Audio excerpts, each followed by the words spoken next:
નમસ્કાર દર્શક મિત્રો, રિયલ સમાચારમાં આપનું હાર્દિક સ્વાગત છે। સમાચારોની શરૂઆત કરતા પહેલા એક નજર કરીએ આજના મુખ્ય સમાચારો પર।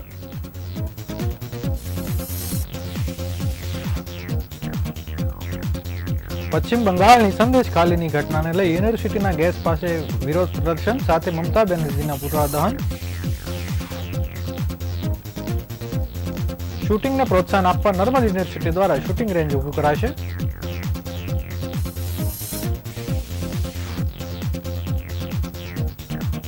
ભાટિયા ટોલ નાકા નજીક ચેકિંગ દરમિયાન 51 લાખના ડ્રગ્સ સાથે એક પકડાયો।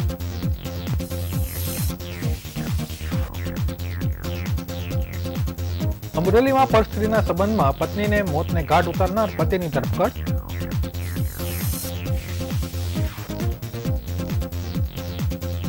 રાંદેર પોલીસ સ્ટેશનમાં professional cyber security training session યોજાયું।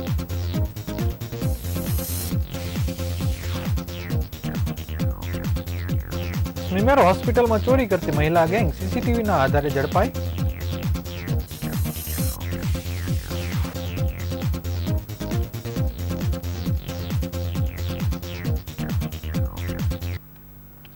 સમાચારો વિગતવાર જોઈએ।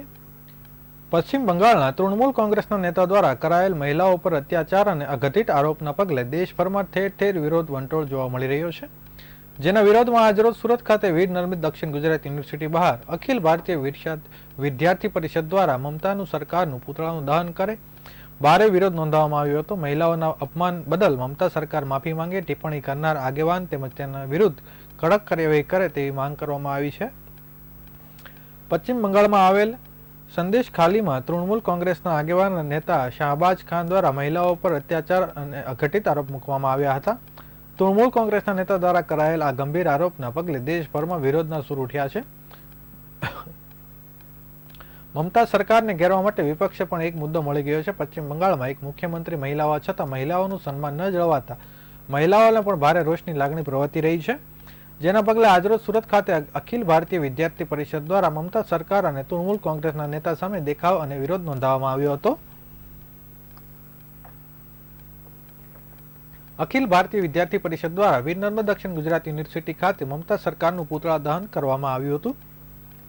મહિલાઓ કે સન્માનમાં એબીવીપી કે માનને સૂત્રોચ્ચાર અને નારેબાજી કરી ભારે વિરોધ નોંધાવવામાં આવ્યો હતો। યુનિવર્સિટીના ગેટ બહાર જ વિદ્યાર્થી પરિષદ દ્વારા રામધૂન બોલાવી મમતા સરકાર અને તેમના નેતાઓને ભગવાન સદબુદ્ધિ આપે તેવી પ્રાર્થના કરવામાં આવી હતી।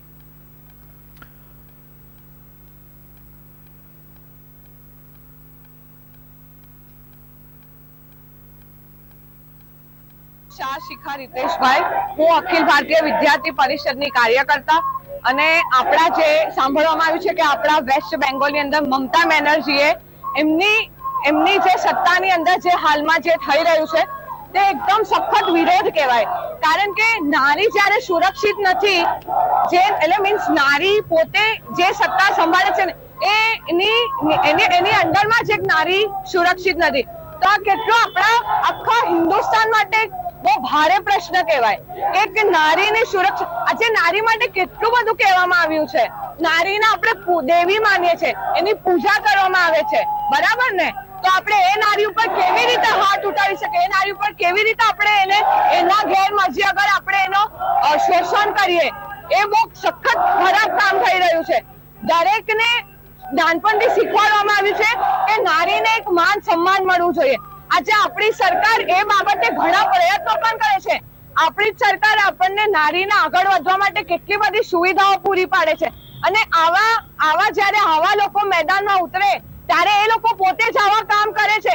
એમના નિશ્રાની અંદર જ આટલું બધું ખરાબ થઈ રહ્યું હોય તો આપણે આખા હિન્દુસ્તાન માટે આ બહુ શરમજનક વાત કહેવાય।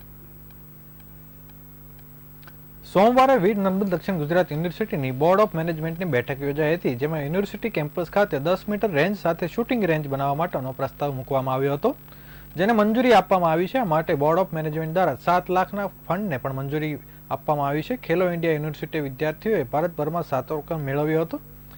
નર્મદ યુનિવર્સિટી ખાતે શૂટિંગ રેન્જ નથી, જેના કારણે યુનિવર્સિટી સિલેક્શન પ્રક્રિયા તેમજ કોચિંગ માટે તકલીફ પડી રહી છે, જેને લઈને કેમ્પસમાં જીમની પાછળ આવેલા ગોડાઉનમાં 10 મીટર રેન્જ તેમજ 25 મીટર રેન્જ સાથે શૂટિંગ રેન્જ બનાવવા માટેની બોર્ડ ઓફ મેનેજમેન્ટની મંજૂરી આપી દેવામાં આવી છે। તેમજ ચાલુ વર્ષે કોલેજના જોડાણની કામગીરી પૂર્ણ કરી 150 કોલેજના 175થી વધુ અભ્યાસક્રમોની સ્થાનિક સમિતિમાં તપાસ અહેવાલ પણ બોર્ડ ઓફ મેનેજમેન્ટ દ્વારા મંજૂરી આપવામાં આવી છે. ઉલ્લેખનીય છે કે અગાઉના વર્ષમાં આ કામગીરી માર્ચ-એપ્રિલ મહિનામાં સુધી પૂર્ણ થતી હતી, જેને પગલે પ્રવેશ કામગીરીમાં તકલીફ પડતી હતી, જેને પગલે ચાલુ વર્ષે આ કામગીરી વહેલી તકે પૂર્ણ કરી દેવામાં આવી હતી.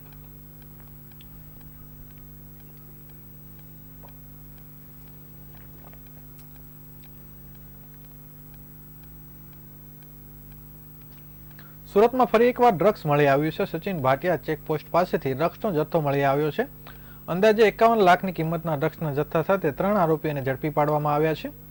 મધ્યપ્રદેશથી આ ડ્રગ્સ લાવવામાં આવી રહ્યું હતું. હાલ પોલીસે આરોપીઓને ઝડપી લઈને વધુ તપાસ હાથ ધરી છે.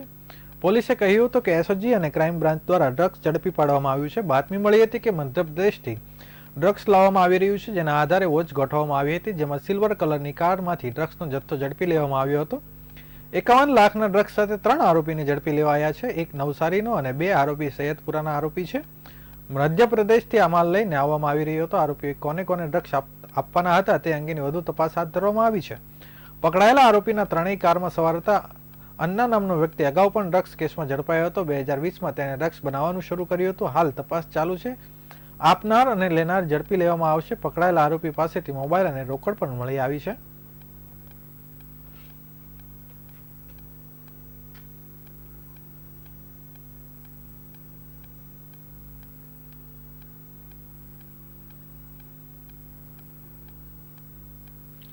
અમરોલી છાપરાપાટા રોડની અરિહંત પાર્ક સોસાયટીમાં પર્સથી સાથે સંબંધ ધરાવતા કેક શોપના માલિકે પત્નીને માથા અને ગળા અને હાથના બોથડ પદાર્થ વડે ઈજા પહોંચાડી હત્યા કર્યા બાદ બાથરૂમમાં પડી જતા માથાનો ઈજા થઈ હોવાનું રટણ કર્યું હતું. પરંતુ મૃતકના પિતાના આક્ષેપને પગલે ફોરેન્સિક પીએમ કરાવતા હત્યાનો અકસ્માત મોતમાં ખપાવવાનો પ્રયાસ કરનાર હત્યાના પતિનો ભાંડો ફૂટી ગયો હતો. અમરોલી છાપરાપાટા રોડ સ્થિત અરિહંત પાર્ક સોસાયટીમાં રહેતો અને કેક શોપ ધરાવતો ઘનશ્યામ પન્નાલાલ કુમાવત ગત સવારે 11 વાગ્યાની અરસામાં ખાનગી હોસ્પિટલમાં પત્ની માયાને માથાના ઇજાગ્રસ્ત હાલતમાં સારવાર માટે લઈ ગયો હતો, જ્યાં ડોક્ટર સમક્ષ ઘનશ્યામને જણાવ્યું હતું કે ઘરમાં બાથરૂમમાં પગ લપસી જતા માથાના ભાગે ઈજા થઈ છે.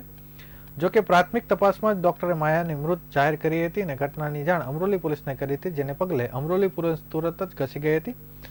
શરૂઆતમાં પોલીસ સમક્ષ ઘનશ્યામે તેની પત્ની માયા બાથરૂમમાં પડી ગઈ હોવાનું રટણ કર્યું હતું. જોકે માયાના મૃત્યુની જાણ થતાં તેના પિતા મોતીરામ તુલછારામ કુમાવત તેમના સહપરિવાર સાથે સુરત દોડી આવ્યા હતા. મોતીરામે પોલીસને જણાવ્યું હતું કે માયાને ઘનશ્યામના વર્ષ 2013માં લગ્ન થયા હતા. 4 વર્ષનો પુત્ર છે, પરંતુ છેલ્લા 3 વર્ષથી માયા અને ઘનશ્યામ વચ્ચે અણબનાવ હોવાથી માયા તેના પુત્ર સાથે સાસરીમાં રહે છે, જ્યારે પરસ્ત્રી સાથે સંબંધ હોવાના કારણે ઘનશ્યામ કામ ધંધાના બહાને બહાર રહે છે. પરંતુ ગત 1 માર્ચના રોજ પારિવારિક વાતચીત કર્યા બાદ ઘનશ્યામ માયાને અરિહંત પાર્ક સોસાયટીમાં રહેવા લઈ ગયો હતો, જેથી પોલીસ પણ ચોંકી ગઈ હતી.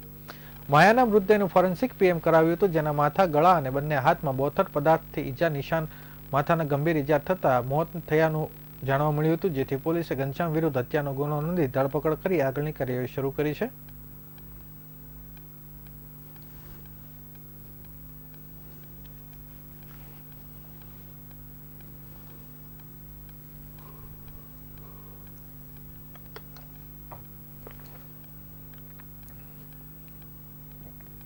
સમગ્ર ભારતભરમાં અવારનવાર અનેક પ્રકારના ફ્રોડ થતા હોય છે અને ફ્રોડ કરનાર વ્યક્તિ તેમની ઓળખ છુપી રાખીને સામેની વ્યક્તિને ગ્રુપ કે કંપનીને આર્થિક નુકસાન કરાવવાનો મોટો ભાગે ઉપદેશ હોય છે, જેના અવારનવાર સામાન્ય નાગરિકો ભોગ બનતા હોય છે.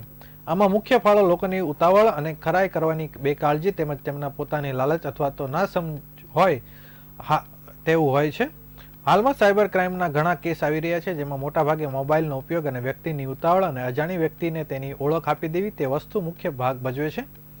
Inspire cyber security training centre cyber expert Uday Gadhiya અને નિકુંજ કાથરોટિયા તેમજ તુલસી જોશી આવી જરૂરિયાત પડે બેંકો, સરકાર, પોલીસ તંત્ર ખાસ કરીને યુવાનો અને સામાન્ય નાગરિકને મદદ માટે પોતાની ટીમ સાથે હંમેશા અગ્રસર રહે છે.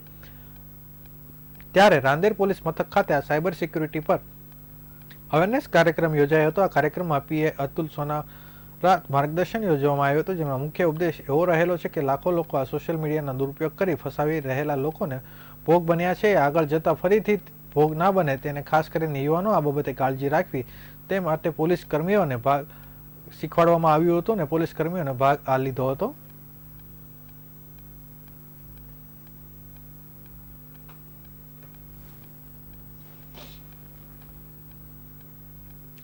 સુરતની સિમેર હોસ્પિટલમાં દર્દી અને તેના સંબંધીઓના સામાનની ચોરી થતી હોવાની ફરિયાદ અવારનવાર ઉઠતી હતી, જેથી વોચ રાખવામાં આદેશ આપવામાં આવ્યો હતો, જેમાં સીસીટીવીના આધારે ચોરી કરતી મહિલા ગેંગ સામે આવી હતી, જેથી આજે ફરી એ ગેંગની મહિલા આવતા સિક્યુરિટી સ્ટાફે તેને ઝડપી લઈને પોલીસને સોંપી હતી. સ્મીમેર હોસ્પિટલમાં ચોરીની ઘટનાને અંજામ આપતી મહિલા ગેંગ ઝડપાઈ હતી. સ્મીમેર હોસ્પિટલમાં દર્દી અને તેમના સંબંધીઓ રૂપિયા ભરેલા પર્સની ચોરી કરતી હતી. હમણાં સુધી 3 જેટલી ફરિયાદો મળી હતી. સ્મીમેર હોસ્પિટલમાં આરએમઓ જયેશ પટેલ દ્વારા સિક્યુરિટી સ્ટાફને વોચ ગોઠવવા આદેશ આપ્યો હતો. સીસીટીવી કેમેરામાં ચોરી કરતી આ મહિલા ગેંગ ઝડપાઈ હતી. આજે ફરી ચોરીની ઘટનાને અંજામ આપવા મહિલા ગેંગ હોસ્પિટલ આવી હતી. આરએમઓ જયેશ પટેલને ગેંગને ઓળખી બતાવતા ત્રણેય મહિલાઓને ઝડપી પાડી વરાછા પોલીસને સોંપવામાં આવી હતી. હોસ્પિટલમાં આરએમઓના સતર્કતાને કારણે ચોરી કરતી મહિલા ગેંગ ઝડપી પાડવામાં આવી હતી. સિક્યુરિટી સ્ટાફની સરાહનીય કામગીરી પણ સામે આવી છે.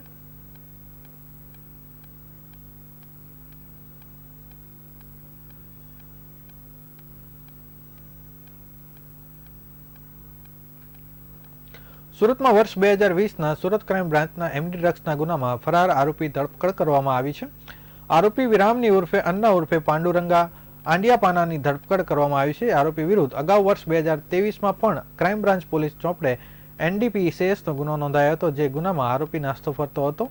વચગાળાના જામીન મેળવ્યા બાદ ફરાર આરોપી તમિલનાડુમાં છુપાયો હતો. આરોપી ફરાર થયા બાદ તમિલનાડુના શિવાગંગા જિલ્લામાં એવલનગુંડી ગામમાં આવેલ કાયલભૈરવ મંદિરમાં ઉપાસક બન્યો હતો. જ્યોતિષ વિદ્યા હાંસલ કરી મંદિરમાં આવતા ભક્તો ભવિષ્ય જોવાનું કામકાજ કરતો હતો, જેની આડમાં છુપાઈને પોલીસે ધરપકડની બચવા છુપાયો હતો.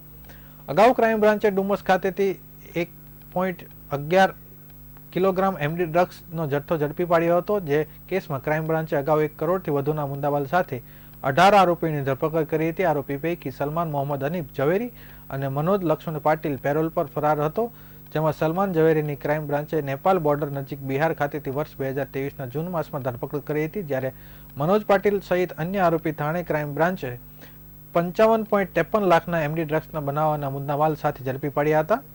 મનોજ લક્ષ્મણ પાટીલ વિરામની અન્નાએ વર્ષ 2020માં મહારાષ્ટ્ર રાયગઢ ખાતે એમડી ડ્રગ્સ બનાવવાની ફેક્ટરી નાખી હતી, જે સમયે આરોપી સુરતની લાજપત જેલમાં બંધ હતો. જે દરમિયાન જેલમાં બંધ વિરામની અન્ના અને ઘનશ્યામ મુલાણી, સુનિલ કૌશિક, ગજાનંદ શર્મા મળી એમડી ડ્રગ્સ બનાવવાની ફેક્ટરી બનાવવાનું કાવતરું રચ્યું હતું, જેમાં પેરોલ જમ્પ કરી વિરામની અન્ના ફરાર થઈ ગયો હતો. સુનિલ કૌશિક, ગજાનંદ શર્મા જેલમાં રહી મોબાઈલ ફોનથી બંનેના સંપર્કમાં હતો. હરિયાણા ખાતેથી પોતાના પિતા ગજાનંદ શર્મા પાસેથી એમડી ડ્રગ્સ બનાવવાનું રો મટીરિયલ મંગાવ્યું હતું. રાજસ્થાનના પાલી જિલ્લાના પાટી ગામમાં રો મટીરિયલ સંતાડ્યું હતું, જે બાદ વાપી વિસ્તારમાં એમડી ડ્રગ્સ બનાવવાની ફેક્ટરીની શોધમાં હતા. તે દરમિયાન રાજસ્થાન ખાતેથી ક્રાઇમ બ્રાન્ચ ડ્રગ્સ બનાવવાના 10 કિલો રો મટીરિયલ કબજે કર્યું હતું. જે ગુનામાં જેલમાંથી પેરોલ પર ફરી ફરાર થઈ ગયેલા ઘનશ્યામ મુલાની ધરપકડ કરાઈ હતી. રાજકોટ જેલમાંથી સુનિલ કૌશિક, ગજાનંદ શર્મા મોબાઈલ ફોનના ઉપયોગથી કાવતરું ઘડતો હતો. ક્રાઇમ બ્રાન્ચે જેલમાં સર્ચ કરી સુનિલ કૌશિક પાસેથી મોબાઈલ ફોન કબજે કર્યો હતો, જે બાબતે ક્રાઇમ બ્રાન્ચ અલગથી ગુનો રજીસ્ટર કર્યો છે. જે ગુનામાં વિરામણી ઉર્ફે અન્ના ગજાનંદ સરનામે વોન્ટેડ જાહેર કરાયા હતા.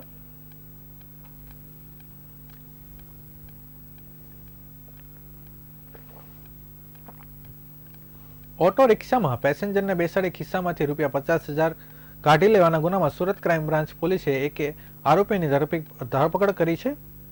હાલ પોલીસે આરોપીને લઈ આગળની કાર્યવાહી શરૂ કરી છે. સુરત ક્રાઇમ બ્રાન્ચ પોલીસની નાસ્તા ફરતા સ્કોડની ટીમ વર્કઆઉટ કરી રહી હતી. તે દરમિયાન મળેલી બાતમીના આધારે પોલીસે એક આરોપીને પકડી પાડ્યો હતો. પોલીસે ડિંડોલી ભેસ્તાન આવાસ બિલ્ડિંગ પાસેથી અકબર બેગ ઉર્ફે ઓગી મિર્જાની ધરપકડ કરી હતી. આરોપી પૂછપરછ દરમિયાન સામે આવ્યું હતું કે અકબર બેગ અને તેના સાગરીતો ઓટો રિક્ષા લઈને ચોરી કરવા નીકળતા હતા. ગત તારીખ 19મી જાન્યુઆરીના રોજ કામરેજ 4 રસ્તા નજીકથી એક યુવાનને બેસાડી તેના ખિસ્સામાં રહેલ રોકડા ₹50,000ની નજર ચૂકવી ચોરી કરી હતી, જેની કબૂલાતના આધારે ક્રાઇમ બ્રાન્ચ પોલીસે કામરેજ પોલીસ સ્ટેશને નોંધાયેલ ગુનો ઉકેલી નાખ્યો છે. હાલ પોલીસે આરોપીને લઈને આગળની કાર્યવાહી શરૂ કરી છે.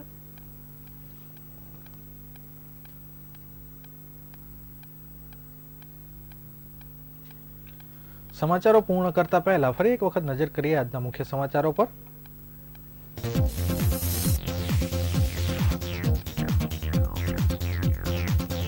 પશ્ચિમ બંગાળની સંદેશ ખાલીની ઘટનાને લઈ યુનિવર્સિટીના ગેટ પાસે વિરોધ સાથે મમતા બેનર્જીના પુતળાનું દહન.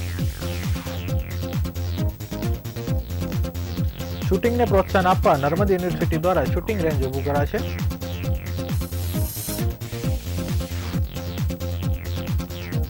પાટિયા ટોલ નાકા નજીક ચેકિંગ દરમિયાન 51 લાખનો ડ્રગ્સ સાથે એક પકડાયો.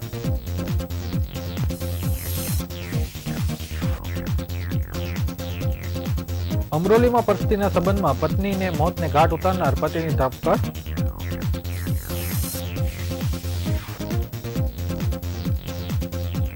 રાંદેર પોલીસ સ્ટેશનમાં professional cyber security training session યોજાયું.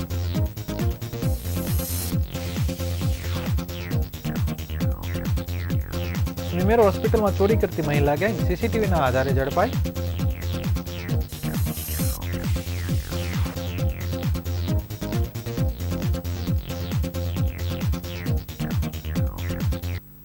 આ હતા અત્યાર સુધીના રિયલ સમાચાર. નવા સમાચારો સાથે ફરીથી મળીશું. ત્યાં સુધી રજા આપશો. નમસ્કાર.